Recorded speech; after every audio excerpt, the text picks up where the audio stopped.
반갑습니다. 제가 책 듣는 밤을, 그러니까 책 듣는 저녁 행사 때문에 울산에 온 게 이번이 두 번째예요. 그리고 지난번에 제가 새 지점에서 3일 밤을 거쳐서 읽었습니다. 그리고 오늘이 이제 네 번째가 되는데요. 한 네 번째쯤 되니까 정말 약간 세헤라자드가 된 것 같은 느낌이 듭니다. 그때 와주셨던 분도 계실 수 있고, 네, 처음 오시는 분도 계실 텐데요. 아마 재밌는 시간이 될 거라고 생각을 합니다. 네.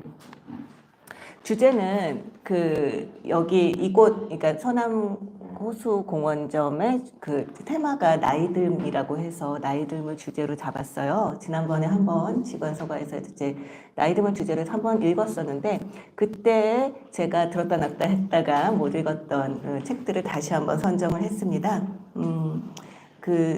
나이듦이라고 하는 것이 우리가 굉장히 부정적으로 다가오기 때문에, 사실은 너무나 부정적인 인상이 있기 때문에 어떻게든 그걸 미화하려고 하는 경향들이 있잖아요. 나이 드는 거는 좋은 일이다 라는 식으로 얘기를 하려는 경향이 있지만, 실제로 그렇게 단지 그냥 위로하기 위해서 그냥 이것도 좋은 점이 있을 거야 라는 의미에서만이 아니라, 사실은 되게 많은 부분에 있어서 나이듦이 가지고 주는 선물은 꽤 많은 것 같아요. 우리가 그 선물을 챙기지 못한다 뿐이지. 그런 의미에서 실제로 어떻게, 이를테면 우리의 선배들, 먼저 나이 드신 분들이나 아니면 나이듦에 대해서 고민하셨던 분들이 어떻게 그 나이듦에 대해서 자기의 성찰을 풀어놨는지 그 책들을 한번 읽어볼까 합니다.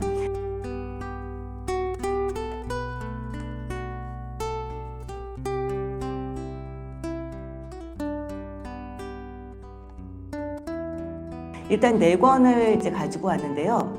그 중에 첫 번째는 파커 제이 파머라는 작가의 모든 것의 가장자리에서 라고 하는 책입니다.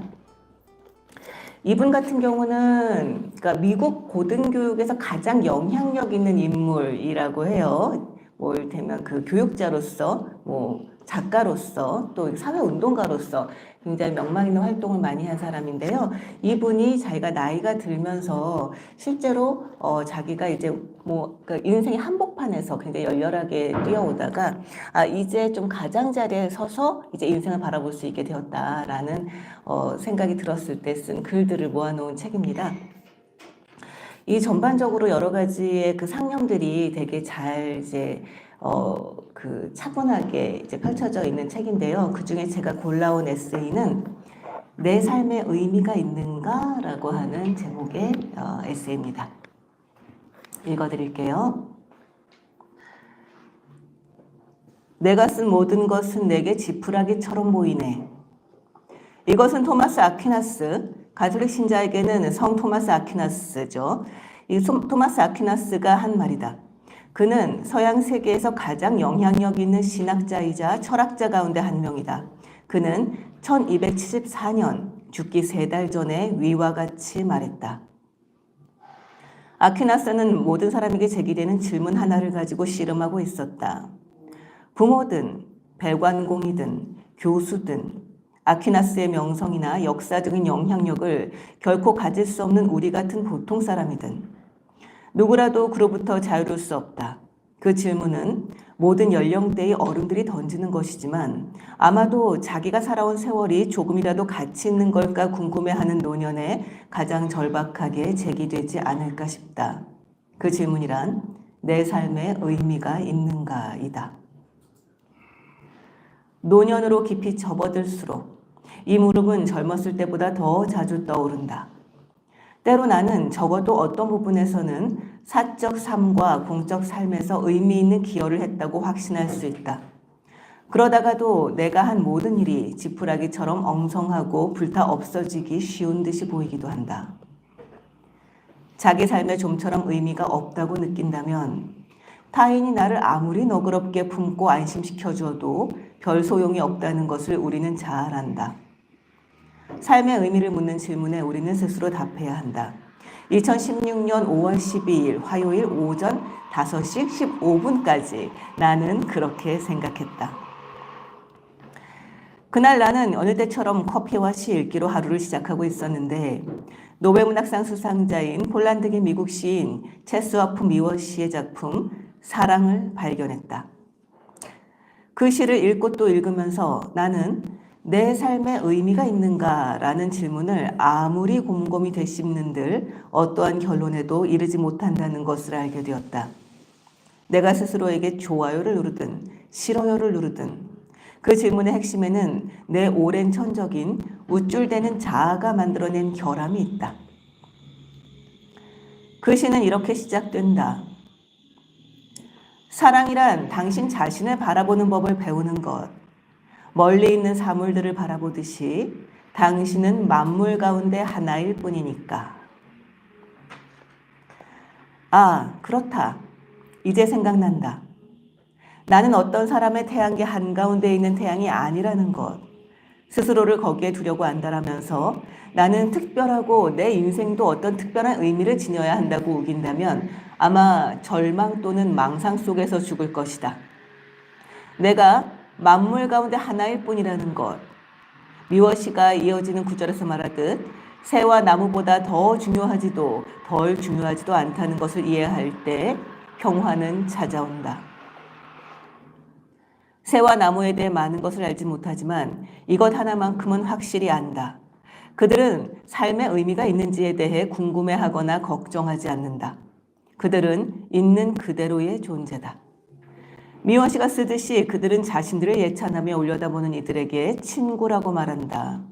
그들은 자연계가 무상으로 베푸는 선물을 보는 것만으로 마음이 고양되는 나 같은 사람에게 친구가 되어준다. 미워시는 말한다.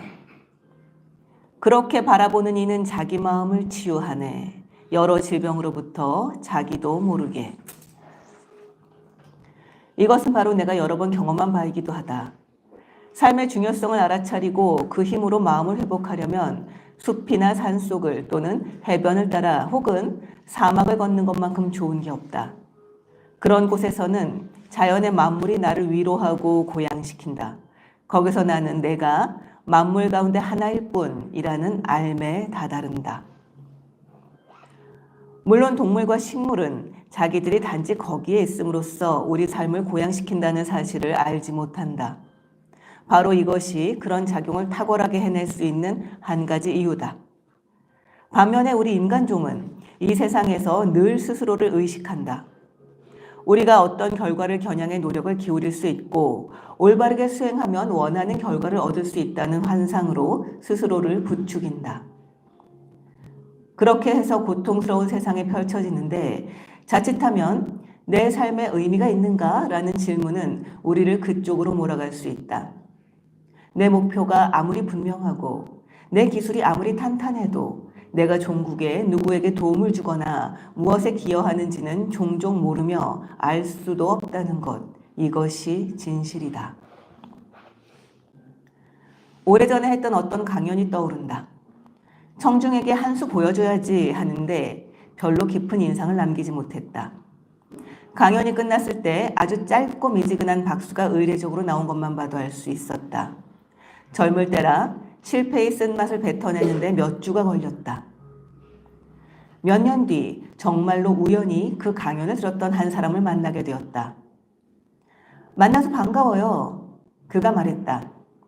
선생님 강연 덕분에 내가 가르치는 방법을 얼마나 바꿨는지 그리고 그 변화가 나와 학생들에게 얼마나 좋은 것이었는지를 꼭 말씀드리고 싶었어요. 그의 말은 삶의 의미를 지시하거나 통제할 수 없을 뿐 아니라 그것을 알지 못하며 알 수도 없다는 점을 강력하게 상기시켜준다. 미워시를 다시 인용하자면 자기가 무엇을 기여하는지를 아는지 모르는지는 중요하지 않다. 통제할 수 있는 것은 내 의도 그리고 과시하지 않고 온전히 기여할 수 있도록 나 자신을 그들에게 기꺼이 내어주겠다는 마음뿐이다. 시인은 말을 이어간다. 최고의 기여자라고 해서 늘 이해하는 것은 아니다. 이런 말이 해방감을 주는 까닭은 세 겹의 신비로 둘러싸인 삶에는 너무 많은 것이 담겨있기 때문이다. 무엇을 왜 하는지 정확하게 알고 있다는 확신이 들면 그래서 실제로 무엇이 필요하고 무엇을 제공해야 하는지에 관한 결정적 실마리를 놓치고 있다면 그것은 내 에고가 작동하는 중이고 그러므로 위험하다는 신호다. 내가 내놓을 수 있는 최상의 것은 더 심오하고 직관적인 장소, 즉 영혼이라고밖에 부를 수 없는 데서 우러나온다. 내가 무엇으로 누구에게 기여하는지를 정확히 알 길이 없다는 사실을 받아들이면 내 말과 행동은 에고의 지배에서 자유로워질 수 있다. 미워시의 시에는 자기 자신과 세상의 만물을 완숙함의 불빛 안에 서도록 허락하는 것에 대한 아름다운 말이 이어진다. 그것이 정확히 무슨 뜻인지 내게 묻지 마라. 나도 잘 모르니까. 그러나 이것만큼은 안다. 내가 태양이 아니라는 것을 이해하기만 하면 햇빛을 가로막으면서 그림자를 들이우는 일을 멈출 수 있다는 것. 한 발짝 물러나서 햇빛이 모든 사람과 만물을 비추도록 할 수 있다는 것. 그래서 생명의 빛으로 만물을 무르익게 할 수 있다는 것. 바로 이것이 미워시가 말하는 사랑의 궁극적인 정의라고 나는 생각하며 그런 풀이는 큰 도움이 된다. 나는 지금 내 삶에 의미가 있는가라는 질문을 던지거나 그에 대해 답할 필요가 없다는 생각에 편안하게 머문다.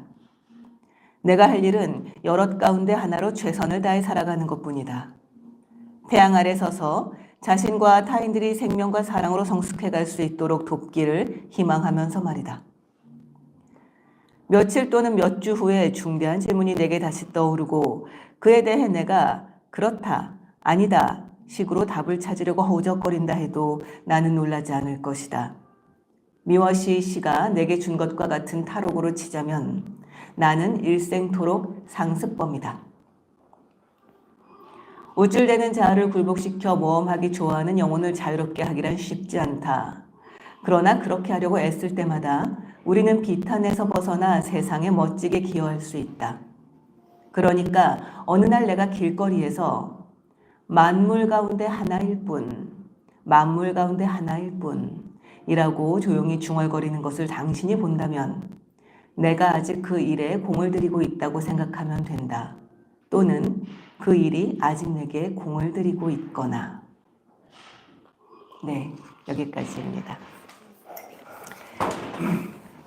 제가 지난 12월 28일이 이제 생일이었어요. 근데 제가 제 생일을 사탄절이라고 부르면서 제 이름이 박사거든요. 성이 박이고 이름이 사예요. 이 본명입니다. 네.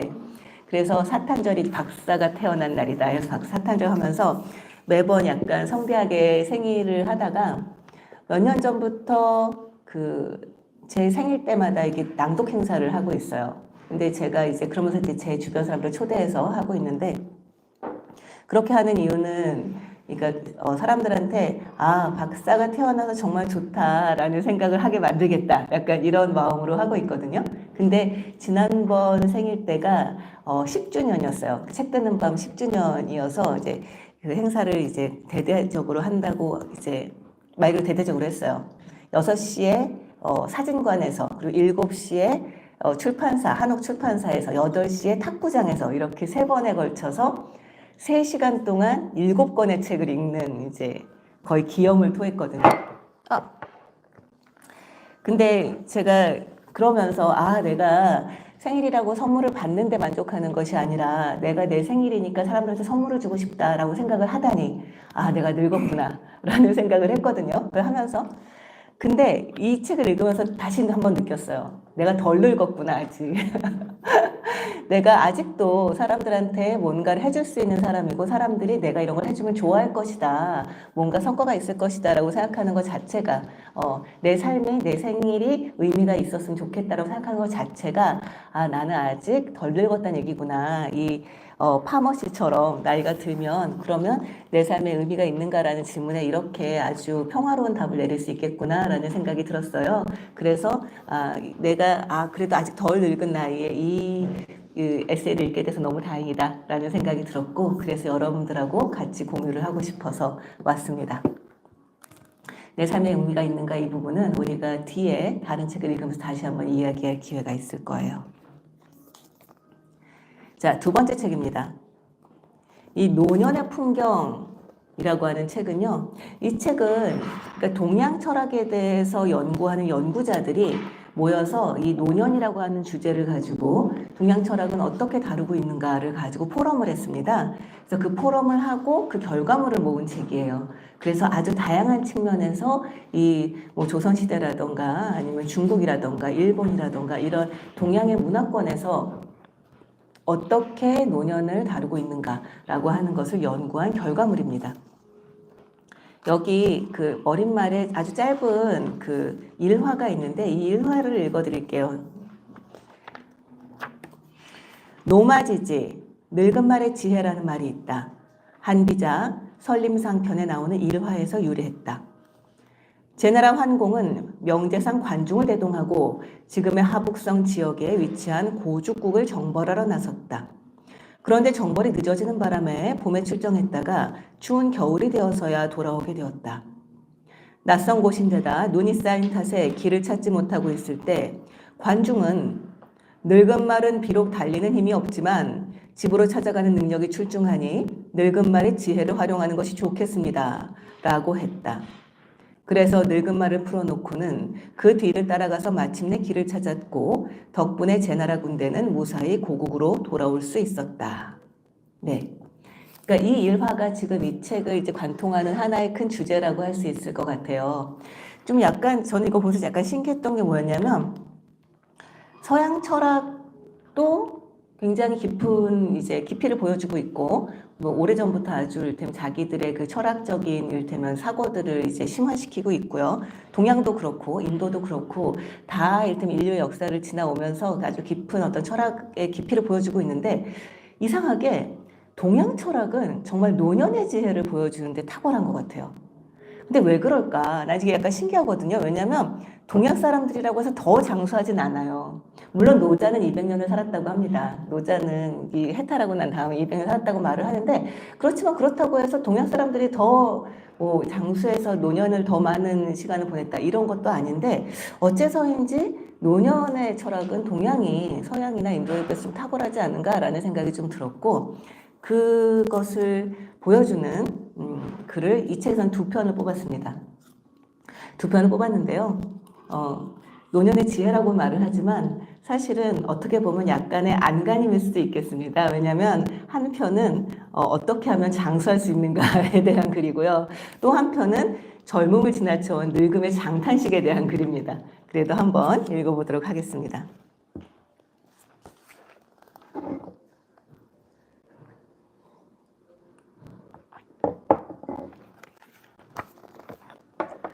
오간을 경계하고 마음을 다스리다.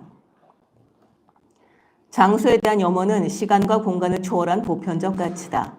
그런데 장수를 하려면 건강이 뒷받침되어야 한다. 건강이 뒤따르지 않는 장수는 축복이 아니라 재앙이 될 수도 있기 때문에 그 중요성은 더 부각된다. 건강과 질병은 동전의 양면과도 같다. 동전이 어느 한 면만 존재할 수 없듯이 모든 생명체 역시 건강한 상태를 지속하기는 어렵다. 생명체가 마땅히 누려야 하는 바가 건강이라면 질병 또한 생명체가 겪어야 할 과정이다. 다만 이를 극복해 더 강하게 성장하는가 아니면 무너지고 마는가의 문제일 뿐이다.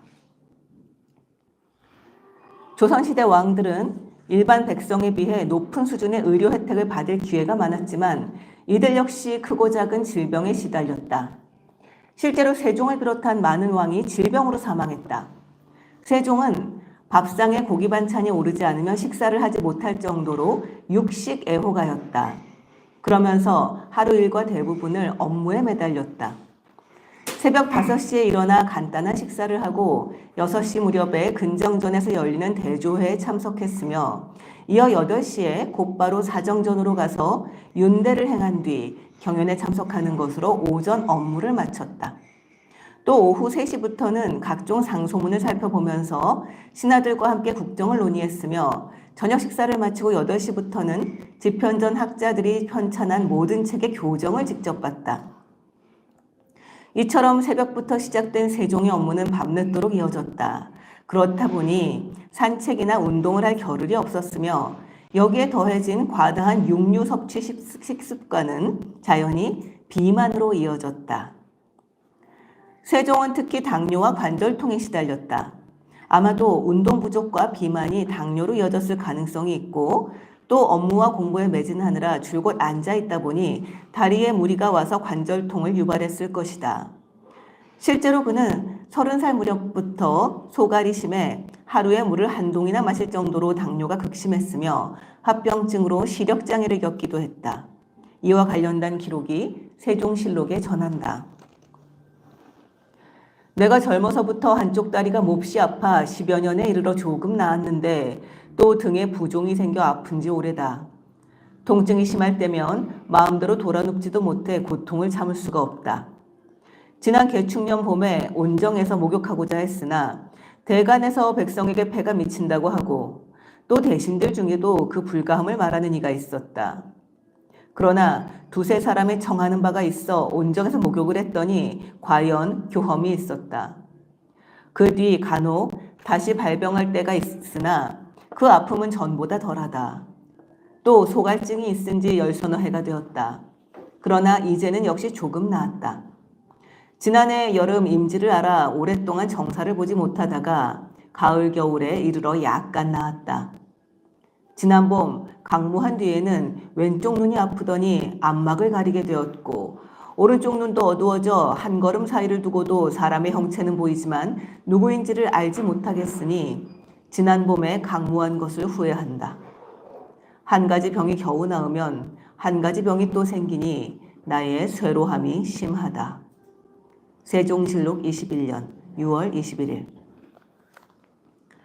당시 세종은 건강 악화를 이유로 세자에게 정무를 위임하고자 했는데 이때 신하들에게 호소했던 것이 바로 위의 내용이다. 하지만 신하들의 만류로 뜻을 이루지 못하다가 1445년 49세 때 건강이 심각한 상태에 이르면서 마침내 세자에게 맡긴다. 그 뒤 당뇨 증세가 점점 더 악화되어 결국 54세의 나이로 생을 마감했다. 왕들이 겪었던 질병 중에는 등창이나 부종이 많았다. 등, 허리 부위에 종기가 생기는 병이다. 그런데 일반 백성이라면 종기 부위에 칼을 대서 고름을 따내는 방법으로 치료하지만 신성한 왕의 몸에 칼을 댄다는 것은 상상조차 할 수 없었다.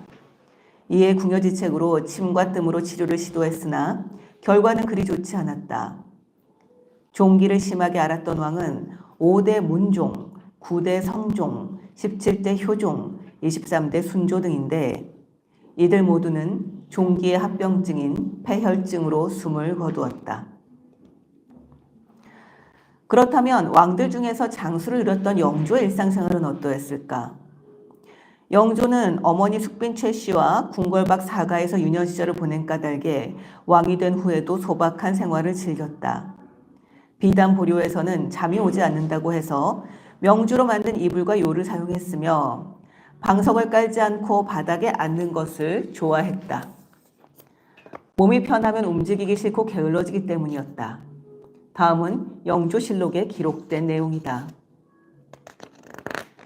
임금이 목면으로 된 치미를 입고 소자모를 썼으며 명주로 만든 이불 하나, 요 하나가 전부였으며 병장도 진솔하지 않았다. 또 기완도 변변치 않아 화려하고 몸을 편하게 하는 제구가 여왕이 호귀한 집에 견주어도 그에 미치지 못했다. 여러 신하가 물러나와 임금의 검소한 덕에 대해 찬탄하지 않는 이가 없었다. 영조실록 20년 5월 2일. 영조의 검소함은 밥상으로까지 이어졌다. 고량진미의 수라상 대신 밥과 김치, 약간의 장류만이 차려졌다. 그렇다 보니 자연히 소식을 했으며 금주령을 내려 술도 마시지 않았다. 또 보리밥을 좋아해 나물과 함께 비벼 먹기도 하고 여름이면 물에 말아 먹기도 했다.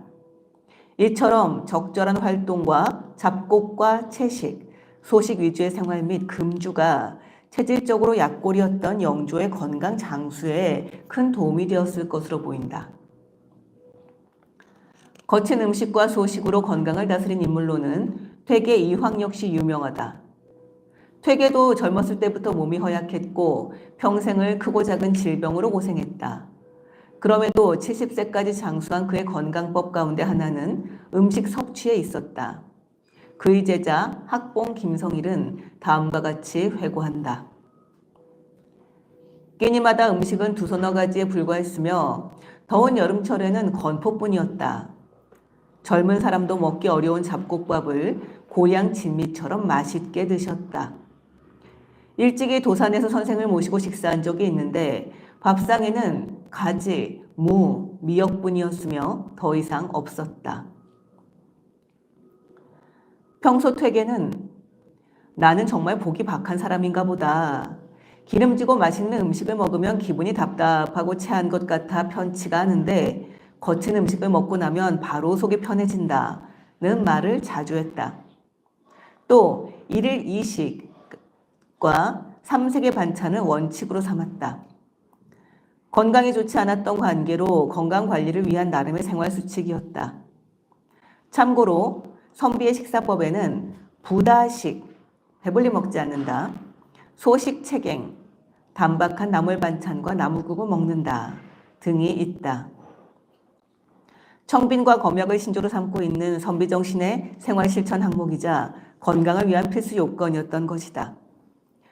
주자 역시 68세 때 아들에게 보낸 편지에서 병의 대부분은 과도한 음식 때문이다. 특히 고기를 많이 먹는 것은 해가 된다고 강조한 바 있다.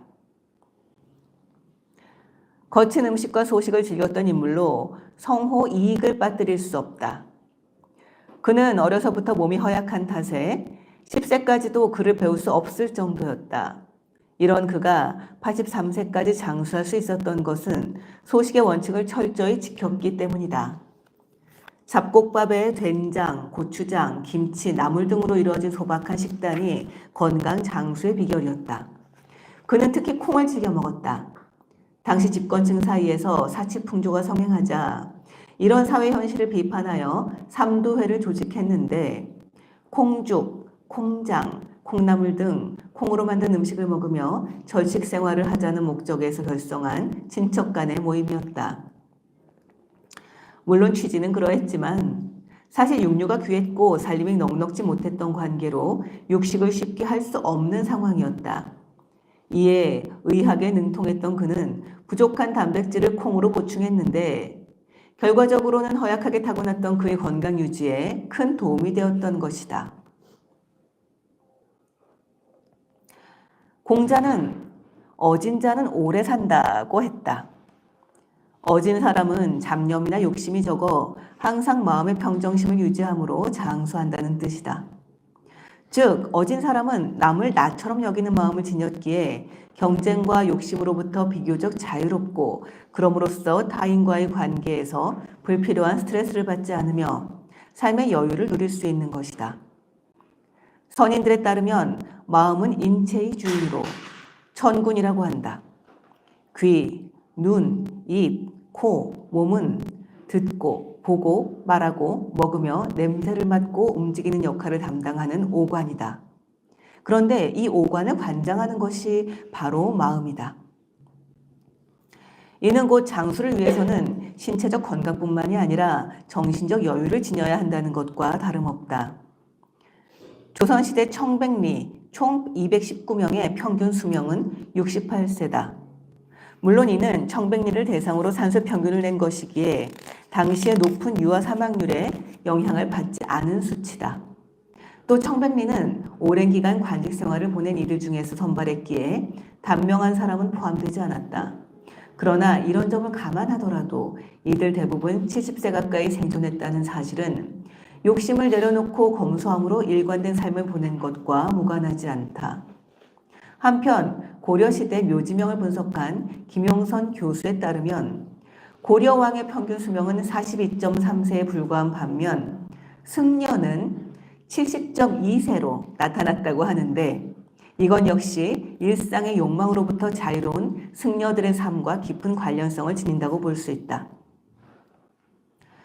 마음의 여유로움이 장수에 도움이 된다는 것은 황희정승을 통해서도 알 수 있다. 그는 조선의 명재상이자 청백리의 귀감으로 90세까지 건강하게 살았다. 고려 우왕 시절 음직으로 관직에 진출했다가 1389년 공양왕 때 문과에 급제했다. 이후 여러 관직을 두루 거치고 1431년 69세 때 영의정에 올라 숨을 거둘 때까지 약 20년 동안 현직에 머물렀다. 그야말로 노익장이었다. 이런 그의 삶은 늘 여유로움으로 넘쳐났다. 좀처럼 화를 내는 일이 없었으며 상대의 의견을 경청하면서 자신과 생각이 달라도 항상 웃음으로 대했다. 다음에 일화가 전한다. 여자 종 둘이 싸우다가 선생에게 와서 억울함을 호소했다. 먼저 한 종이 선생에게 찾아와서 자초지종을 말하자 그래, 네 말이 옳다 하고는 돌려보냈다. 이어 다른 종이 달려와서 억울함을 다시 호소하자 내 말이 옳다 하고는 또 보냈다. 곁에서 지켜보던 부인이 선생의 처사가 옳지 않음을 말하니 과연 부인 말도 옳소라고 했다. 얼핏 보면 주관이 뚜렷하지 않은 듯도 하지만 사소한 언쟁으로 불필요한 갈등을 줄인다는 생각이었던 것 같다. 실제로 그는 대의에 충실한 인물이었다. 이성계가 조선을 건국하자 두 임금을 섬기는 것은 의에 어긋난다고 해서 송악산 두문동으로 들어갔다. 하지만 이성계는 그의 충절과 청빈함 등을 높이 평가해 출사를 간청하기에 이르렀는데 그는 당연히 거절했다. 이후에도 이성계의 간청과 그의 거절은 되풀이되던 중 그가 마침내 출사를 결심한다. 이때 그의 마음을 움직인 건 역시 대의였다.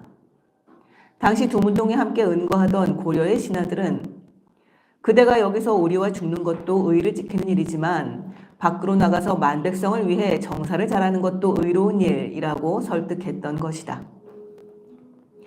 아마도 그는 불사이군이라는 명분과 백성을 위한 참된 일이라는 대의 사이에서 많은 고민을 했을 것이고 그 결과 대의를 선택했다.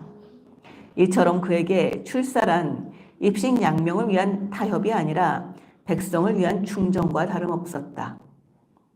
대의 앞에서 올곧음을 잃지 않고 의를 해치지 않는 사소한 일에는 여유로움을 보이는 것이 황희의 마음 다스리는 방법이었던 셈인데 이는 노익장으로서 그의 삶을 유지해준 비결이기도 했다. 결국 욕심을 버리고 여유로움을 지니는 일은 마음을 다스리는 것이고 이는 신체적 건강으로 이어진다는 뜻이다. 이처럼 몸과 마음은 불가분의 관계에 놓여 있는데 이런 가르침은 퇴계 이황의 활인 신방에 잘 나타나 있다. 인간이 태초의 원기를 잃음으로써 질병이 발생하기 시작했다. 의원은 병이 발생한 후에 생약이나 침으로 치료한다. 그러나 병의 원인은 마음에 있으므로 성인은 마음을 다스려서 병이 나지 않도록 사전에 예방한다. 책 서문에 실린 내용이다.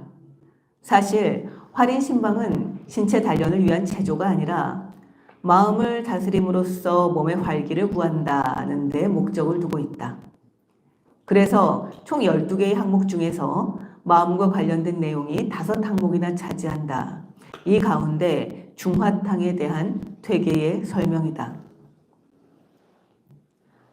한약 재료를 처방 조제하여 물을 붓고 끓여서 약으로 복용하는 것을 탕이라고 한다.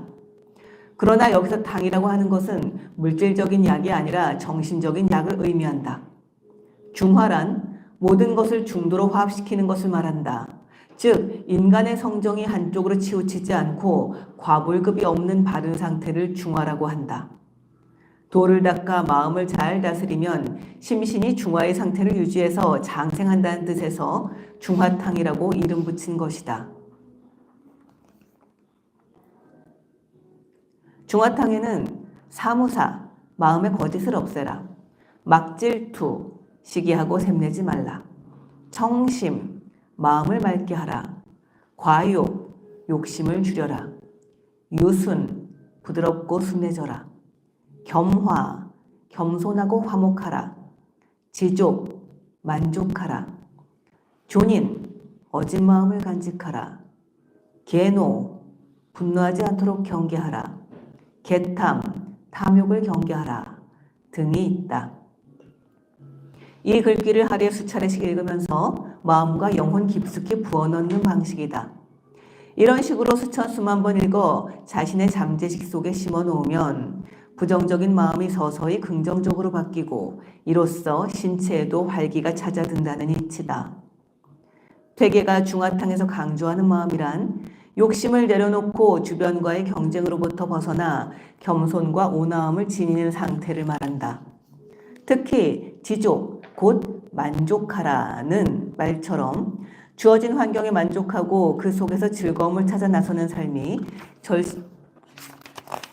절실하게 요구된다. 실제로 퇴계는 도산서당의 한 칸 남짓한 크기의 방을 도와 일을 완성하여 즐기니 좋게 여기서 평생 지내도 싫지 않겠다라는 뜻의 왈락제라고 이름 짓고는 그 소박하고도 단출한 방에서 자신의 학문을 완성하고 제자들을 길러내 대유로 우뚝 섰으며 또 장수의 복을 누리는 삶을 영위했던 것이다. 결국 이로써 볼 때 장수를 위한 생활 지침은 거친 것을 가까이 하고 마음의 여유로움을 지녀야 한다라는 것으로 정리된다. 즉 감미로운 음식 대신 거친 음식을 즐기고 편안한 거처에서 한가로이 지내기보다는 거친 환경에서 몸을 자주 움직이며 경쟁과 갈등 속에서 스트레스를 받기보다는 욕심을 내려놓는 여유로운 마음을 가지는 것이다. 이를 흔히 안빈낙도의 삶이라고 한다. 따라서 청백리나 승려의 평균 수명이 길었던 까닭 역시 부족함, 검소함 속에서도 삶을 즐기는 낙관적인 태도에 있었던 것으로 짐작된다. 체질이나 품성은 타고난 부분이 적지 않다. 이를 선천품부, 즉 곧 조상으로부터 이어받은 유전인자라고 한다. 개인의 질병 원인을 파악할 때도 당사자의 병력과 함께 가족력을 중시하는 이유가 바로 여기에 있다. 장수 역시 마찬가지다. 장수의 유전인자를 물려받았으면 오래 살 확률이 그만큼 높아진다. 하지만 비록 선천품부가 약하더라도 후천적으로 부족함을 잘 다스리면 건강하게 오래 살 수 있다. 이때 부족함을 다스리는 것을 양생법이라고 한다. 이른바 웰빙 건강법이다. 양생의 역사는 중국 상고시대로 거슬러 올라간다. 대표적인 인물로 팽조가 있다.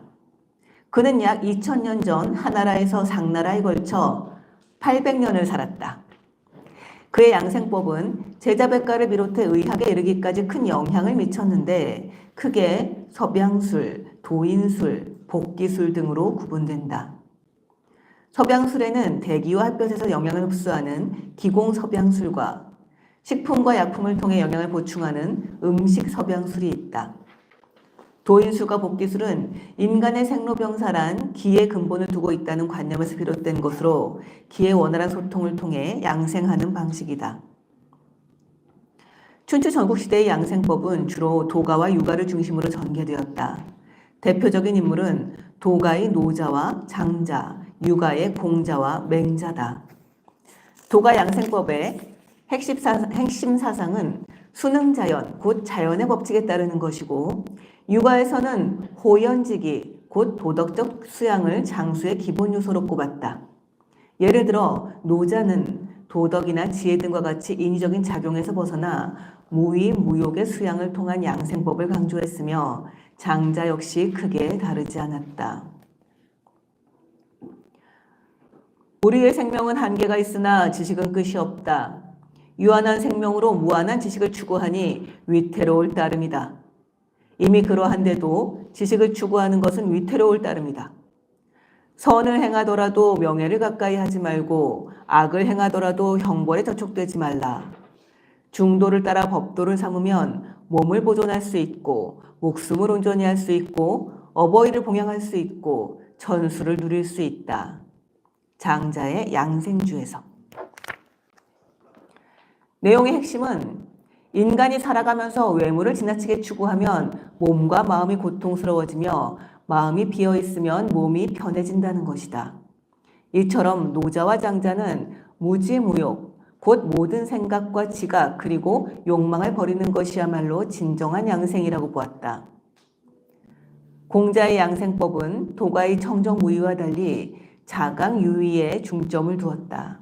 즉 공자는 마음이 강해야 신체가 건강하고 신체가 강해야 양생을 이룰 수 있다는 이른바 심신단련을 주장했던 것이다. 공자가 제자들에게 유계를 연마할 것을 강조한 까닭도 신체와 마음의 상관관계를 중시했기 때문이다. 그렇더라도 공자 역시 궁극적으로는 덕성 함양을 장수의 최고 비결로 꼽았다. 어진 자는 오래 산다 라는 그의 말처럼 마음이 깨끗하면 사기가 몸으로 들어오지 못하기 때문에 절로 건강해지고 이는 곧 장수로 이어진다는 이치다. 맹자가 주장한 양생법은 양기설로 압축되는데 기본 골자는 공자와 동일하다. 핵심은 의와 도를 체득하여 주체의식이 고상한 인격으로 승화한다는 내용이다. 그리고 의와 도를 체득하는 것은 호연지기의 수양을 통해서 가능하다고 덧붙였다. 이처럼 도가나 육아의 양생법 모두 정신적인 편안함을 통해 신체적 안정을 도모하며 이로써 건강과 장수를 누릴 수 있다는 것으로 요약된다. 치심치병, 곧 마음을 다스려 병을 치유한다 라고 하듯이 장수를 위해서는 실제 단련보다는 마음의 평정이 우선이다. 다만 도가에서는 무위, 곧 모든 것으로부터 벗어나고 내려놓음으로써 마음의 평안을 얻는 반면 육아에서는 유위, 곧 끊임없는 자기 수양을 통해 도덕적 완성을 성취함으로써 심신의 평안을 이룬다는 점이 다를 뿐이다. 결국 중요한 것은 마음이다. 사실 양생법의 범위는 무척 넓다. 크게 음식, 운동, 정신, 기거, 그러니까 수면과 휴식과 노동요, 환경, 계절 등으로 구분되는데 가장 으뜸으로 정신 양생을 꼽는다. 그러나 육체와 정신은 서로 연결되어 있는 까닭에 육체가 허약하면 정신에 영향을 미치고 정신이 쇠하면 육체를 해치게 된다. 다만 굳이 말하면 육체를 주관하고 통제하는 것은 정신이므로 이것이 우위에 놓인다는 이치다.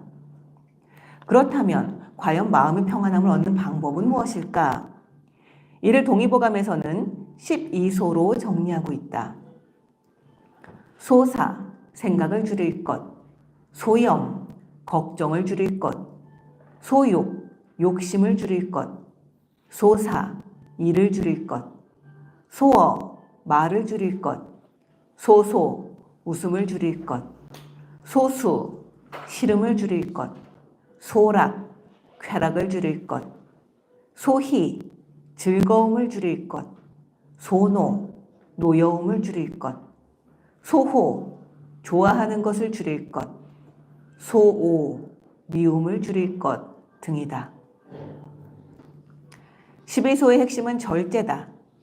사실 현대의학에서는 웃음과 기쁨은 스트레스와 고통을 조절하는 전통 호르몬인 엔도르핀을 생산한다고 해서 적극 권장하는 편이다.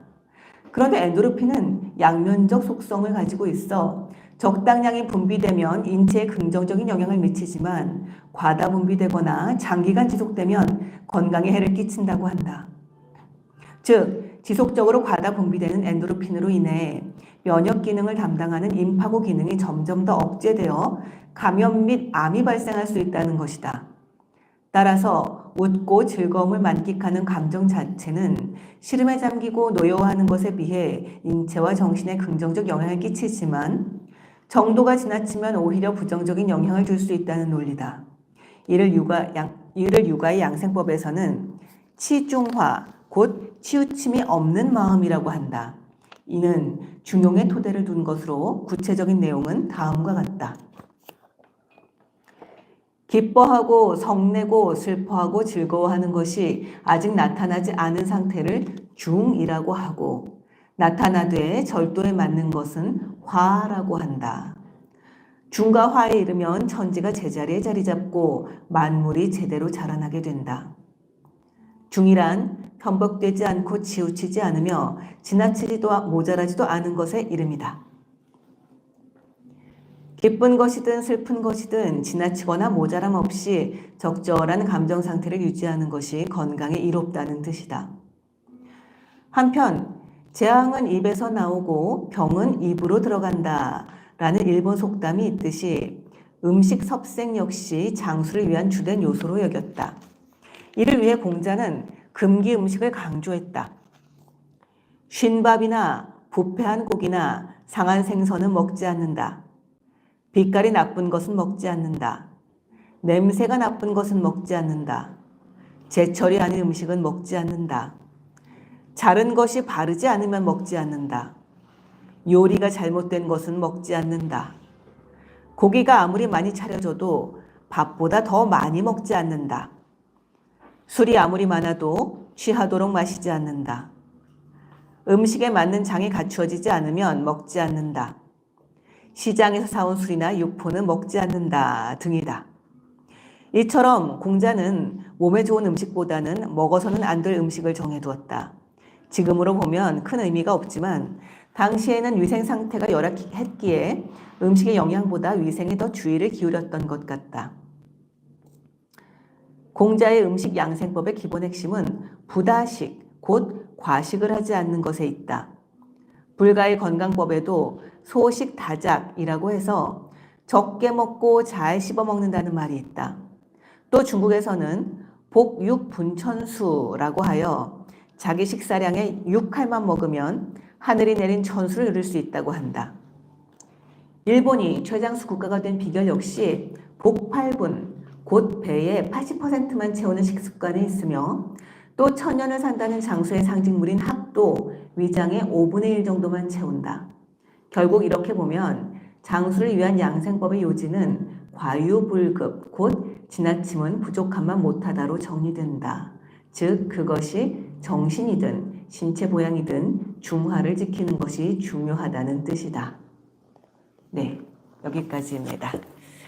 이렇게까지 해서 장수를 해야 되나? 라는 생각이 좀 들기는 하죠. 아니, 기쁨과 즐거움까지 줄여야 한다고 하면 도대체 이렇게 해서 오래 살면 뭐가 남지? 약간 이런 생각이 들기도 합니다만, 그렇지만 또 그렇게 사는 삶의 기쁨이라는 것, 그렇게 사는 삶의 즐거움이라는 게 있을 거라는 또 생각도 들어요. 그러니까 우리가 너무나 이를테면 찰나적인 쾌락 이런 것을 이제 추구하는 삶을 살다 보니까 또 이러한 어떤 은근한 삶의 어떤 미덕 이런 것도 잊고 있는 게 아닌가라는 생각도 하게 됩니다.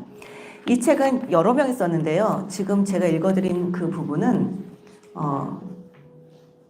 네, 잠깐만요. 네, 그 김미영 씨, 그 한국국악진흥원의 수석연구위원이신 분이 쓰신 부분이었습니다. 자, 여기까지 이 책에서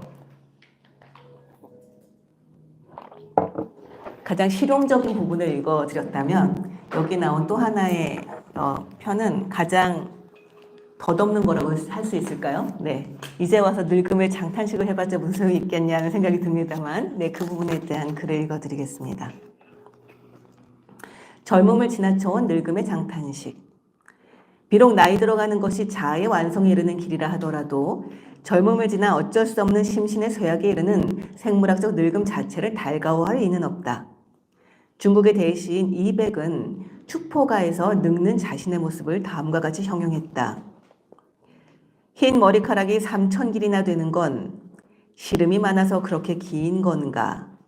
거울 속 내 모습 알아보지 못하겠네. 어디서 가을 서리를 얹어 놓았는지. 젊음을 지나쳐 오지 않았다면 모를까 청춘의 화려함이 있었기에 늙음은 더욱 한탄스러운 사태다. 조선시대의 문호 허균의 스승이었던 시인 이달의 대화탈로에서는 사계의 청춘인 봄날의 꽃을 마주한 화자가 그와 대비되는 자신의 늙음을 한탄하고 있다.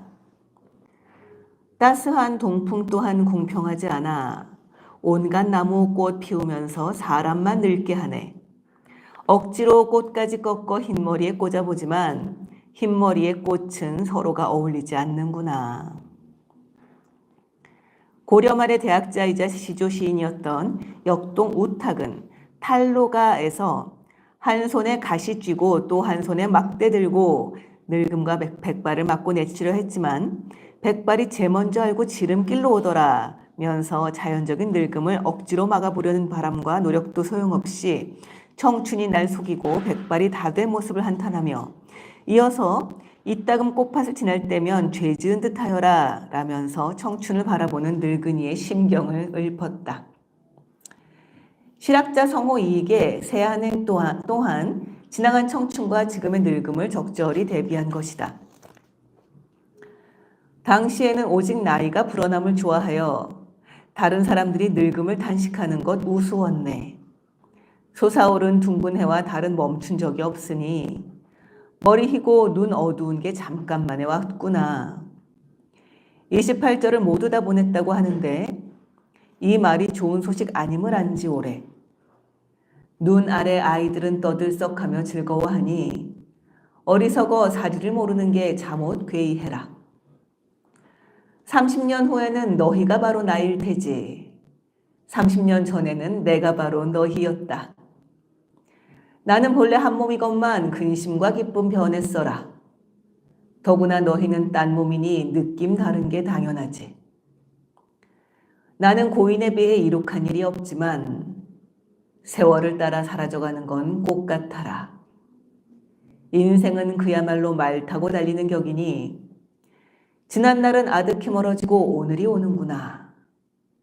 앞선 사람은 어디로 갔는가. 뒤에 가는 사람 서로 이어져 온다. 목격하는 현실의 늙음이 이러하기에 수많은 옛사람이 남긴 노년의 편지와 글들에는 늙음에서 기인한 신체의 쇠약과 병마에 시달리는 자신의 안타까운 모습을 하소연하는 내용이 넘쳐난다. 한편 늙음은 필경 죽음에 이른다. 존재의 온전한 소멸인 죽음은 청춘의 소멸이 돼 여전히 존재의 지속인 늙음보다 한층 더 심각하며 누구에게나 두려움으로 다가오는 것이다. 그럼에도 늙음의 과정에서 자기 본성을 실현하면서 하늘의 이치를 이해하는 이에게는 삶과 죽음이 별개가 아니다.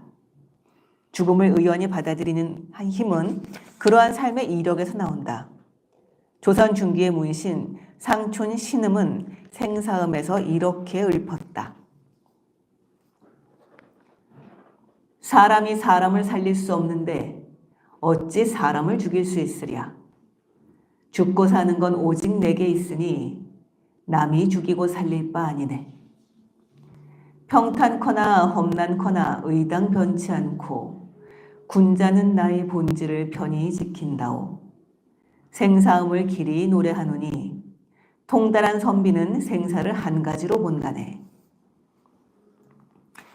조선 숙종 때의 문신이자 학자인 미수 허목이 관직을 그만두고 조용히 지내다 죽음을 맞이하기를 임금에게 청하는 글 기어내는 유학에서 이해하는 전형적인 생사관이 드러나 있다.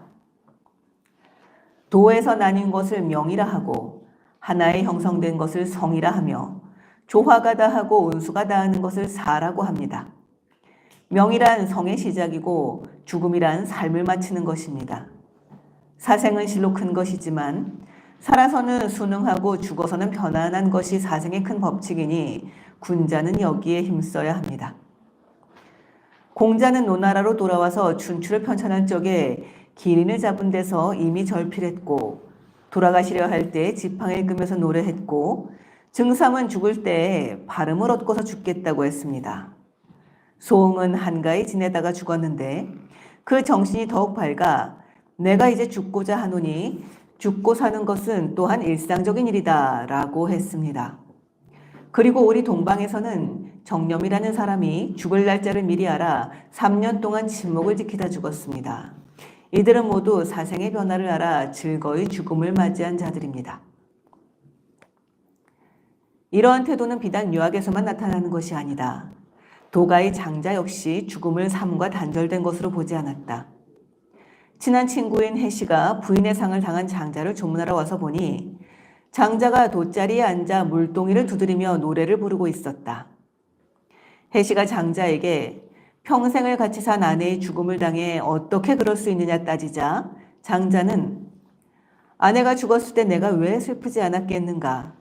그러나 다시 생각해보니 아내에게는 애당초 생명도 형체도 기도 없었다. 유와 무 사이에서 기가 생겨나고 기가 변형되어 형체가 되었으며 형체가 다시 생명으로 모양을 바꿨다.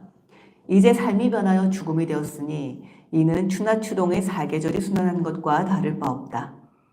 아내는 지금 우주 안에 잠들어 있다. 내가 슬퍼하고 운다는 것은 자연의 이치를 모른다는 것과 같다. 그래서 나는 슬퍼하기를 멈췄다고 했다.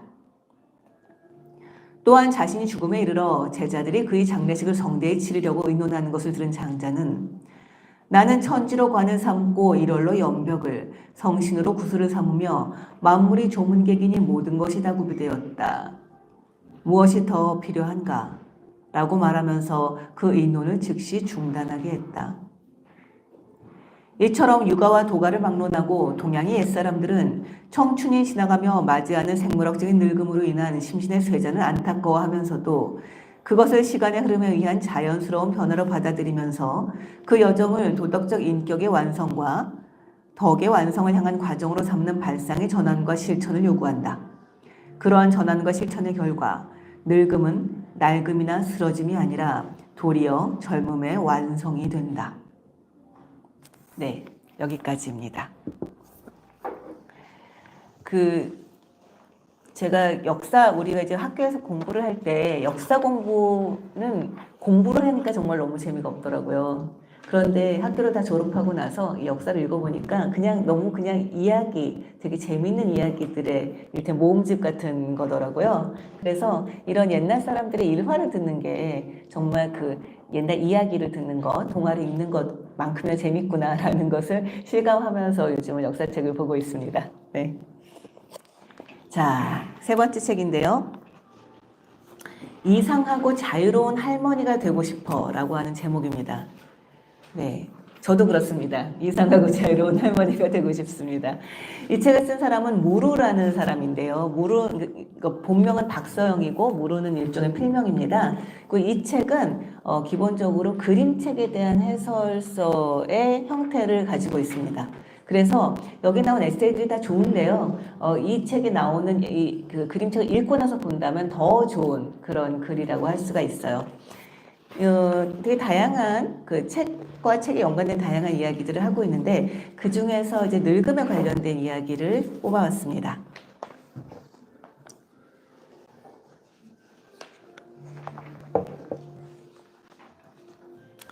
이것 또한 우리는 어떻게 살 것인가와 관련된 부분이에요. 노년의 삶에 필요한 3가지라고 하는 제목입니다. 노년의 삶에 필요한 3가지 조건은 무엇인가? 수요 드로잉을 하러 안양으로 가는 일본 국도에서 그날 나는 새로 업로드된 이동진의 빨간 책방을 듣고 있었다. 이동진 작가는 박찬호 감독과의 대화를 회상하며 이 질문의 답으로 호기심, 유머, 품위를 꼽았다. 그거 참 지적인 대답이라고 생각했다. 나라면 뭐라고 했을까? 내 명의의 작고 아름다운 집과 튼튼한 관절 그리고 명료한 정신을 꼽지 않았을까? 노인이 아니어도 나는 잘 알고 있다. 노년의 삶을 위협하는 요인은 다름 아닌 가난과 질병이라는 것을. 그러다가 문득 어릴 때 종종 주고받았던 질문이 떠올랐다. 무인도에 표류하게 된다면 그곳에 가져갈 3가지가 무엇이겠느냐는 것이었다. 그때의 대답들은 희미해졌지만 분명 생존에 필요한 도구들이었을 것이다. 평생을 무인도에 갇혀 살게 된다면 그때도 호기심과 유머와 품위가 3가지 우선 조건이 될 수 있을까? 이런 질문도 있었다. 10여 년 전에 SNS에 돌았던 중산층의 3가지 조건이다. 듣자 하니 프랑스에서는 기부를 하고 악기를 하나 이상 다루고 자기만의 요리법을 가진 메뉴를 갖는 것을 조건으로 꼽았다고 하고 영국에서는 저항적 시민의식과 하나 이상의 스포츠를 즐길 것과 약자를 돕는 마음을 꼽았다고도 했다. 그 다음으로 한국 사람들이 꼽은 조건 3가지가 이어졌는데 아파트 평수와 자가용 크기, 얼마 이상의 은행 잔고라고 했던가. 국적과 조건의 수를 바꿔가며 말은 이렇게 저렇게 조금씩 달라졌지만 이 비교가 시사하는 바는 분명했다. 우리가 너무 물질적인 성취에 매몰되어 있다는 것. 그날, 그러니까 노년의 3가지 조건에 대한 질문이 내 삶에 끼어든 그 수요일 오전에 나는 어떤 가난에 대해 생각하고 있었다. 내가 골몰하는 가난은 부자가 될 수 없어 서글픈 가난이 아니라 가난해도 괜찮아서 가난하기로 마음먹은 그런 가난이다. 후쿠오카 켄세이가 말했던 덜 벌고 덜 쓰는 자급자족적 삶이고 헬렌 리어링이 살았던 단순하고 풍요로운 자발적 가난이다. 자칫 금욕적으로 보이는 이들의 삶은 사실은 아주 구체적이고 적극적인 욕망이 실현되는 과정이었다. 많이 버는 대신 많은 시간을 가지는 삶. 돈으로 재화와 서비스를 사는 대신 스스로 만들고 고치는 기술을 익혀나가는 삶 말이다. 그런 능동적 가난을 떠올릴 때 그 속에는 어떤 손 하나가 있다. 매일 반복된 노동으로 굳은 살이 박인 거칠고 튼튼하지만 재주가 많은 손이다. 그 손을 가진 이는 땅을 일구고 작물을 심고 집안 곳곳을 스스로 고칠 줄 아는 이다. 필요한 것의 수는 줄이고 할 수 있는 기술의 수는 늘리려고 애를 쓰는 이고 무인도에 가져가야 할 3가지 혹은 노년의 삶에 필요한 3가지가 손에 쥘 수 있는 것이 아니라 몸에 새겨진 것이기를 바라는 이다. 농부는 손과 발에 익힌 두터운 습관 속에서 밭일에 완전히 적응해 있다. 습관이란 말은 원래 소유하다라는 말에서 나왔다. 농부는 습관 속에서 환경에 단순히 적응할 뿐만 아니라 편안하게 거주한다. 습관을 통해 우리는 비로소 고유한 자신의 영역, 고유한 자신의 속성, 고유한 실체적 중량을 얻게 된다. 이는 습관이 있고서야 비로소 나라고 말하는 고유한 자기가 있게 된다는 것을 말한다. 자기 감정이나 자기 의식은 습관의 산물이다. 김성환, 자유란 무엇인가? 네. 이런 글을 읽으면 어쩐지 망했다는 기분이 든다. 온갖 나쁜 습관만 잔뜩 가진 내 일상이 부끄럽다. 게으른 프리랜서인 나는 늘 의지와 씨름한다. 규칙성은 찾아보기 힘들고 자주 방만해지며 쉽게 타협한다. 그럼에도 한 사람의 습관이 그 사람의 고유성을 드러내는 지표가 된다는 사실을 부정할 수가 없다. 내가 살고 싶은 인생, 되고 싶은 사람을 떠올릴 때 그것은 정지된 화면 속의 풍경이나 인물이 아니다. 그 사람이 매일 혹은 절기나 계절마다 반복하고 쌓아가는 것이 곧 그 사람의 인생일 것이기 때문이다. 좋은 계획은 쉽게 세울 수 있다. 그러나 좋은 습관은 가지기가 어렵다.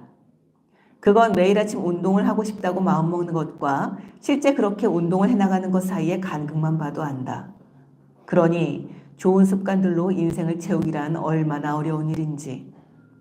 대개의 좋은 습관들은 단단한 의지를 필요로 하고 그 의지를 무너뜨릴 유혹의 변수들은 일상의 곳곳에 너무나 많지 않은가. 수요일마다 아침잠을 포기하고 안양으로 차를 몰았던 것도 그래서였다. 고인물처럼 홀로 고립되지 않기 위해 좁은 일상과 세상 사이에 작지만 또렷한 접점 하나를 가지고 싶었다. 꾸준히 그림을 그리는 사람이 되고 싶었고 제안자가 아니라 오직 참여자로서 내가 좋아하는 공동체의 일원이 되어보고 싶었다. 그래서 일면식도 없는 한수희 작가의 인스타그램 계정으로 무턱대고 메시지를 보냈다. 당시 나는 한수희 작가의 블로그를 보며 그의 글에 반해 있었다. 수원에 사는 처자인데 수요 드로잉에 참석하고 싶다고. 원한다면 참석해도 좋다는 담백한 답이 돌아왔다. 어떤 사람들이 모여 어떤 분위기 속에서 진행되는 모임일지 전혀 감도 잡지 못한 채로 나는 일단 가겠다고 했다. 그리고 매주 수요일 오전 안양에 갔다. 일어나지 못하거나 일에 밀려 가지 못하는 날도 있었다. 가기는 했으나 그림은 그리지 못하고 돌아온 날도 있었다. 어쨌든 그때 나는 수요일에는 드로잉 모임에 참석하는 사람의 시간을 살고 있었다. 그렇게 이어진 1년 반의 시간은 두고두고 아쉬운 만큼 짧은 기간이었지만 몸 어딘가에 새겨넣은 작은 문신처럼 또렷한 흔적이 되었다. 그것은 내가 되고 싶은 사람의 모습 하나를 살아본 경험이라는 흔적이었다. 노년의 삶에서 필요한 3가지 조건에 대한 질문을 이렇게 바꿔본다. 당신은 어떤 노인이 되고 싶은가? 우선은 좋은 습관을 지닌 노인이 되고 싶다. 기술이나 재능이 아니라 습관인 것은 성과보다 반복되는 리듬이 더 중요하다고 생각하기 때문이다. 그것을 반복해 나가는 것은 내가 그 일을 잘하기 때문이 아니라 그런 사람으로 살겠다는 마음 때문이다. 식물을 돌보는 일을 시작하며 알게 되었다. 꽤 오랜 시간 키우는 족족 식물을 죽여왔던 내가 그래도 매일 꽃과 풀과 나무에 물을 주고 볕을 쪼이고 바람을 만들어주니 그 시간들이 결국 식물을 돌보는 삶으로 이어졌다는 것을 말이다. 재능이 없어도 의지만 있다면 꾸준히 해나갈 수 있다. 악기를 잘 다루지 못해도 매일 피아노나 기타를 연습할 수도 있고 몸치여도 매일 춤을 추며 음악을 즐길 수도 있다. 완성된 채식주의자가 될 수 없다 하더라도 채식을 향한 지향을 이어갈 수도 있다. 습관이 곧 한 사람의 고유성이 되는 이유가 여기에 있다. 좋은 습관을 지닌 노년을 상상할 때 나는 농부의 삶을 떠올린다. 그들은 그 누구보다 아름다운 삶의 온유를 가진 사람들이다. 자연에 가장 밀착되어 하루의 변화와 계절의 흐름에 순응하고 조응한다. 그래서 농부의 삶에 대해 말하는 이야기를 만나면 마음이 부푼다. 이번 생에 꼭 한 번은 농부로 살아보고 싶다는 열망이 꿈틀댄다. 달구지를 끌고, 책 이름입니다. 라는 책에서 그런 삶을 엿본다. 이 이야기는 1년 내내 농부의 가족들이 만들고 기른 것들을 소달구지에 싣고 장터로 떠나는 10월에서 시작한다. 달구지 속에는 4월에 농부가 깎아두었던 양털 한 자루, 아내가 만든 숄과 털장갑, 농부의 가족 모두가 만든 양초, 아마성료로 짠 리넨, 농부가 직접 쪼갠 널빤지와 농부의 아들이 부엌칼로 깎아 만든 자작나무 빗자루가 있다. 감자와 사과, 꿀과 벌집, 순무와 양배추도 들어있다. 나무 상자 속에는 단풍나무 설탕이 들어있고 자루 속에는 뒷마당에서 아이들이 주워 모은 거위 깃털도 들었다. 그 모든 것을 실은 달구지를 끌고 농부는 가족들과 인사를 한 뒤 언덕과 계곡과 시내와 마을들을 지나 열흘을 걸어 시장에 도착한다. 농부는 그곳에서 달구지 속의 물건들과 빈 달구지와 달구지를 끌던 소의 멍에와 고삐를 차례로 판다. 그리고 마지막으로 자신이 키웠던 소를 팔기 위해 소의 코에 작별의 입맞춤을 한다. 농부가 판 것들은 다시 무쇠솥과 수레바늘, 주머니칼, 한 줌의 앵두맛 박하사탕이 되어 농부의 어깨 위에 실린다. 농부와 농부의 가족들은 이것들로 다시 한 해의 살림을 기쁘고 성실하게 꾸려갈 것이다. 3월이 되면 무쇠솥에 단풍나무 수액을 넣어 오래도록 졸여 설탕을 만들고 4월에는 양털을 깎아 실을 잡고 전을 짜 뜨개질을 할 것이다. 5월에 감자와 수무와 양배추를 심고 나면 그 사이 사과나무 꽃이 피었다지고 꿀벌들은 부지런히 꿀을 모을 것이다. 그리고 뒷마당에서 거위들은 꽥꽥거리며 부드러운 깃털을 떨굴 것이다. 투박하고 거친 손을 가졌을 농부의 인생은 이런 순간들이 반복되며 차곡차곡 쌓일 것이다. 그들은 가난하다. 2파운드의 사탕으로 1년을 나눠 먹는 4인 가족이 얼마나 절약하는 삶을 살지 짐작하고도 남는다. 게다가 매일 고단한 노동이 반복된다. 지난 2년 겨우 베란다에 몇 개의 나무와 꽃과 풀들을 키우는 동안 나는 손목과 손가락에 평생 한 번도 겪지 않았던 관절염을 얻었다. 고작 눈이 즐겁기 위한 식물 생활에서 말이다. 그러니 생존을 위해 농장을 운영하는 일이란, 농사를 업으로 선택하는 일이란 바버러 쿠니의 그림처럼 낭만적이지만은 않을 것이 분명하다. 그러나 그 속에는 아름다움 또한 있다. 때를 기다리고 소중히 여기고 작은 기쁨을 함께 나누며 어떤 부조리나 위화감도 없이 자연의 섭리에 순응하며 살아가는 삶이 있다. 각각의 달이 저마다의 방식으로 의미와 기쁨을 지녔고 어떤 생명이라도 존중을 받는다. 그런 하루하루를 보낸 뒤 온 가족이 둘러앉아 하나씩 꺼내 먹을 앵두맛 박하사탕이 얼마나 맛있을지 나는 상상할 수도 없다. 요즘 나는 박자 없이 내달리고 흩어지는 일상의 마디를 그어보려고 애쓴다. 아무도 찾아오지 않는 날에도 아침 식사를 마치면 집안을 정돈하고 오후에는 짧게라도 꼭 산책을 하려고 한다. 아무리 재밌는 일이라도 너무 매몰되지 않도록 한 가지 일이 3시간을 넘어가면 일단 책상에서 일어난다. 그리고 주변을 둘러본다.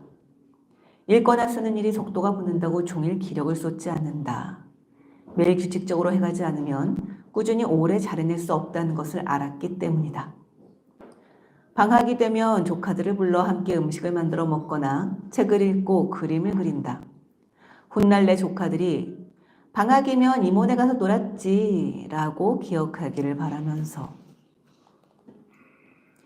이미 흰머리가 나기 시작한 내가 백발성성한 노인이 되었을 때 내 삶의 습관들 가운데 많은 것들이 노동과 생산에 관여할 수 있으면 좋겠다.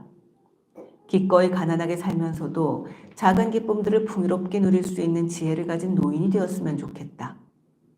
나쁜 습관들은 되도록 버리고 좋은 것들만 아주 조금 남아 단순하지만 아름다운 리듬을 가진 노래 같은 삶을 살고 싶다. 농부의 손처럼 투박하지만 다정하고 오직 나라는 사람의 고유한 박자를 가진 매일 반복해도 불러도 질리지 않는 그런 노래 말이다. 네, 여기까지입니다. 너무 아름답지 않나요? 네. 이런 상상을 한다는 것 자체만으로도 되게 훌륭한 노후 대책이 아닌가라는 생각을 하게 됩니다.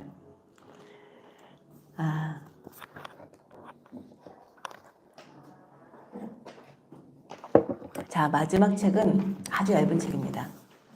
아주 얇아요. 이 올리버 섹스라고 하는 그 신경과 의사죠. 의사인데 굉장히 의학에 관련된 책들을 많이 냈어요. 아내를 모자라고 착각한 남자 뭐 이런 책들을 낸 사람이죠. 굉장히 아주 신기하고 재밌고 또 아름다운 책들을 많이 내서 의학계의 개관 시인이다라는 평을 듣는 사람이라고 합니다. 이 책은 올리버 섹스가 죽기 전에 썼던 4편의 에세이를 모아서 낸 책이에요. 그리고 마지막에 실린 에세이는 죽기 2주 전에 쓴 에세이라고 합니다. 다 아름다운데요. 그 중에서 한 편, 나의 주기율표라고 하는 에세이를 읽어드릴게요. 나는 매주 네이처나 사이언스 같은 과학 잡지가 도착하기를 열렬히 거의 탐욕스럽게 기다린다. 그랬다가 받으면 곧장 물리학 관련 기사를 펼친다. 생물학이나 의학에 관련된 지면부터 봐야 하는 게 아닌가도 싶지만 그러지 않는다. 내가 어릴 때 처음 매혹된 것은 물리과학이었다. 네이처 최근호에는 노벨 물리학상 수상자인 프랭크 윌책이 쓴 흥분되는 기사가 실렸는데 중성자와 양성자의 서로 살짝 다른 질량을 계산하는 새로운 방법을 알아냈다는 내용이었다. 새 계산법에 따르면 중성자가 양성자보다 아주 조금 더 무거운 것이 확실하다고 했다.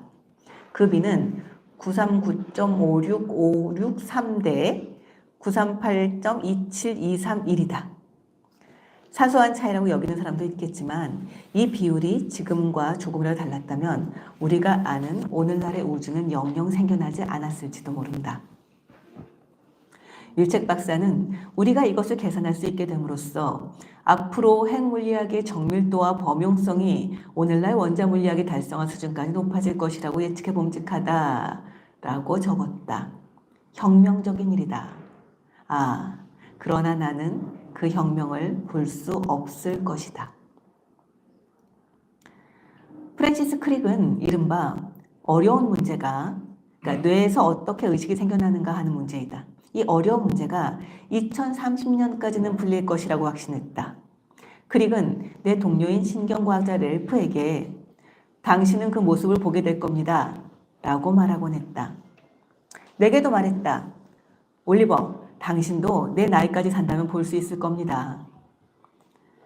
크릭은 80대 후반까지 살았고 마지막 순간까지도 의식에 관해 연구하고 고민했다. 렐프는 52의 이른 나이에 죽었다. 그리고 지금 82살인 나는 치료할 수 없는 병에 걸려있다. 솔직히 나는 의식이라는 어려운 문제는 그다지 염려하지 않는다. 사실은 그게 문제라고도 생각하지 않는다. 하지만 윌책 박사가 마음에 그리는 새로운 핵물리학을 보지 못하리라는 것, 그 밖에도 물리학과 생물학에서 등장할 무수한 돌파구들을 보지 못하리라는 것은 슬프다. 몇 주 전 도시의 불빛으로부터 한참 떨어진 시골에서 밤하늘 가득히 그 밀턴의 표현을 빌리자면 가루처럼 별들이 흩뿌려진 것을 보았다. 이런 밤하늘은 칠레의 아타카마 같은 고지대 사막에서나 볼 수 있는 것일 텐데, 그래서 그곳에는 세계에서 가장 강력한 망원경들이 설치되어 있다. 하는 생각이 들었다. 그 천상의 광위를 보노라니 불현듯 이제 내게는 남은 시간과 남은 삶이 별로 없다는 깨달음이 다가왔다. 내 마음에는 천상의 아름다움과 영원함에 대한 감각이 삶의 덧없음에 대한 감각과 뗄 수 없이 얽혀 있다. 죽음에 대한 감각과도. 나는 친구 케이트와 앨런에게 말했다. 죽어갈 때 저런 밤하늘을 다시 한번 볼 수 있으면 좋겠군. 우리가 휠체어로 밖에 데려가 줄게. 친구들이 대답했다. 지난 2월 내가 전이암에 걸렸다는 사실을 글로 밝힌 뒤 나는 많은 위로를 받았다. 수백 통의 편지가 쏟아졌고 그 많은 사람들이 애정과 감사를 표현했으며 덕분에 나는 이런저런 일들에도 불구하고 어쩌면 내가 착하고 쓸모있는 삶을 살았을지도 모르겠다는 기분에 휩싸였다. 모든 위로가 지금까지도 대단히 기쁘고 고맙다. 그렇기는 하지만 그중 무엇도 별이 총총한 밤하늘만큼 내게 강하게 와닿은 일은 없었다. 나는 꼬마 때부터 상실에, 그러니까 소중한 사람들의 죽음에 대처하기 위해서 비인간적인 것으로 시선을 돌리는 법을 익혔다. 제2차 세계대전이 발발할 무렵 6살 나이로 기숙학교에 보내졌을 때는 숫자가 내 친구가 되어주었다. 10살에 런던으로 돌아온 뒤에는 원소들과 주기율표가 친구였다. 살면서 스트레스를 겪은 시기에 나는 늘 물리과학에게로 향했다. 아니, 귀향했다. 생명이 없지만 죽음도 없는 세계로. 그리고 지금 죽음이 더 이상 추상적 개념이 아니라 너무도 가까이 느껴져서 외면할 길이 없는 엄연한 현실로 느껴지는 인생의 현 단계에서 나는 다시 한번 꼬마 때처럼 영원의 작은 상징들인 금속과 광물로 나 자신을 둘러싸고 있다. 내가 이 글을 쓰는 책상의 저쪽 끝에는 예쁜 상자에 담긴 81번 원소가 놓여 있다. 영국의 원소 친구들이 지난해 7월 내 81살 생일 선물로 보내준 것이다. 상자에는 탈륨 생일을 축하합니다 라고 적혀 있다. 얼마 전에 맞은 82살 생일을 기념해 82번 원소 납에 할당한 공간도 있다. 작은 납상자도 하나 있는데 그 속에는 90번 원소 토륨이 담겨 있다. 다이아몬드처럼 아름답고 물론 방사성이 있는, 그래서 납상자에 담아둬야 하는 것이다. 이 토륨 결정이. 올해 초 암에 걸렸다는 사실을 알고 나서 몇 주 동안 간이 반쯤 전이암에 잡아먹혔음에도 불구하고 나는 기분이 썩 괜찮았다. 2월에 간동맥으로 약물을 방울방울 주입해서 암을 다스리는 처치를 받았을 때는 이 색전술이라고 한다. 2주 정도 끔찍했지만 이후에는 육체적으로나 정신적으로나 에너지가 가득하여 엄청나게 괜찮았다. 색전술로 종양은 거의 깨끗하게 제거했다. 일시적인 소강기가 아니라 아예 휴지기를 허락받은 것 같았다. 우정을 다지고 환자들을 만나고 글을 쓰고 고향 영국을 방문한 시간을. 그때 나를 만난 사람들은 내가 치명적인 상태라는 것을 못 믿겠다고 했고 나도 내 상황을 쉽사리 간과하곤 했다. 그렇게 건강과 에너지가 넘쳐나던 기분은 5월이 지나 6월로 접어들면서 잦아들었다. 그래도 82살 생일은 근사하게 기념할 수 있었다. W.H. 오드는 생일에 대한 기분이 어떻든 간에 생일은 반드시 기념해야 한다고 말하곤 했다. 네. 이렇게 끝나는 이 에세이의 제목은 안식일인데요. 제가 왜 이 부분을 읽어드렸냐면 기억하실지 모르겠지만 제가 처음으로 읽어드렸던 그 에세이죠. 파머 씨의 에세이의 그 첫 질문이 그거였습니다. 내 삶의 의미가 있는가? 였죠. 그리고 삶의 의미란 무엇인가에 대한 에세이를 읽었는데 바로 여기서도 같은 질문을 하고 있습니다. 여기에 훌륭하고 가치 있는 삶이란 무엇인가 하는 문제로 생각이 쏠린다라고요. 우리가 살면서 사실은 가장 마지막으로 부딪힐 수밖에 없는 질문이 아닐까라는 생각이 드는데요. 근데 그 질문에 대한 답은 사실은 그냥 우리가 지금 살고 있는 것 자체가 그러니까 이를테면 답을 살고 있는 게 아닌가라는 생각이 듭니다. 이 전체겠죠. 이를테면 옛날에 어떤 소설 중에서 이 지구만한 지도에 대한 이야기가 나온 적이 있었는데요. 섬세하게 지도를 그리다 보면 결국 지구만일 수밖에 없는 거잖아요. 그러니까 답도 우리가 추구하다 보면 결국은 우리 삶 전체일 수밖에 없지 않나라는 생각을 저는 하면서 읽게 됐어요. 네. 오늘 제가 가지고 왔던 책들이 여기에도 몇 권이 이제 비치가 되어 있습니다. 이 근처에 아마 사시는 분들이 아닐까 싶은데요. 시간이 되시면 여기에서 읽으시거나 혹은 제가 볼 때는 소장해도 좋은 책인 것 같아요. 읽어보시고 그리고 우리가 어떻게 살 것인가라고 하는 부분에 대해서 좀 생각하는 시간들을 가지시면 되게 좋을 것 같습니다. 저는 여기까지 하겠습니다. 고맙습니다.